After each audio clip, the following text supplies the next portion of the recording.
All right, so let me show you what I'm going to do with this beautiful paper. So first of all, I've cut this piece 4 1/4 by 11 and scored it in half, and that's our card. I'll just fold that right away. And I'm not going to do it for you today, but typically I will have a 4 by 5 1/4 piece on a dark cardstock to put inside the card. Then I took our largest stitched rectangle die and I cut out this beautiful rectangle from Pool Party, and I think Pool Party and Basic Gray go really nicely together. So I'm just going to take my Stampin' Seal and adhere that to the front of the card. Then that part's done and we don't have to think about it anymore. Okay, then we're going to take this piece that I've cut 2 1/4 by 3. And I'm going to cut this apart. And, you know, it's interesting because sometimes when I am trying to be creative, it's really hard just to pull an idea out of thin air. And maybe some of you have that issue too.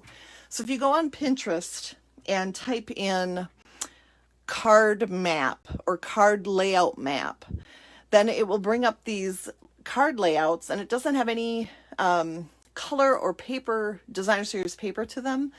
But it gives you a map of where to put the papers and sometimes how big to cut it. And then you've got somewhere to start. And that's what I did here. I did that on Pinterest. I made the search and then I found this idea. And I kind of made up how to cut this part. So this is my own take on it.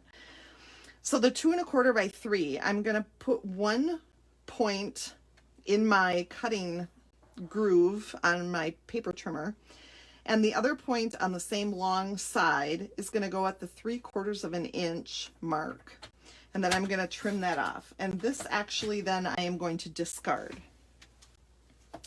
Now the next cut, I'm going to put this point, this longer point, at about 1 inch, and I'm going to cut that straight. Okay, and then I'm going to take this piece and I'm going to put that at 3/4 of an inch again, and then I'm going to take my other point and put it in the groove. So I wanted to come up with an idea where it would be easy to remember 3/4 of an inch. So when I use this paper now, I'm going to put it together something like this on my card. So let me get rid of my trimmer and I'll show you what I mean, because you're probably super confused right now. So I'm going to take this part that I cut basically from the top. Sorry if I made you jiggle. And that's going to go at the top of this 3 by 4 1/4 piece of Whisper White cardstock. Then I'm going to take the next piece and I'm going to leave just a little bit of a gap and adhere that down like so. And finally, I am going to put this last piece about the same size gap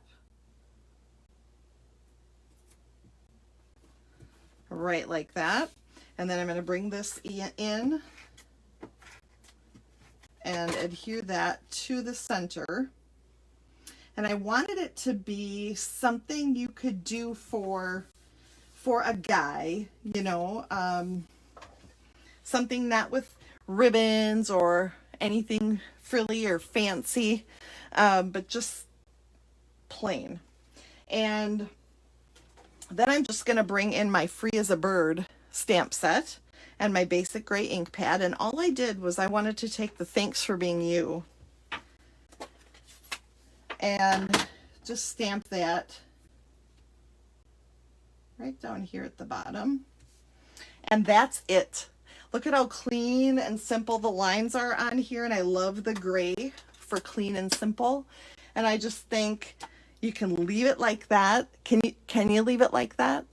I know some of you have a hard time leaving things simple, But look at how pretty that is, and just quick and easy, and just a little piece of the designer series paper. And I just think it's pretty. Now, if you can't leave it like that, because I know how it is. I have a hard time sometimes making things simple. Then I just have these metallic pearls, and this is the silver. It comes gold and silver together. And maybe you just need a little pearl on there to make it fancy.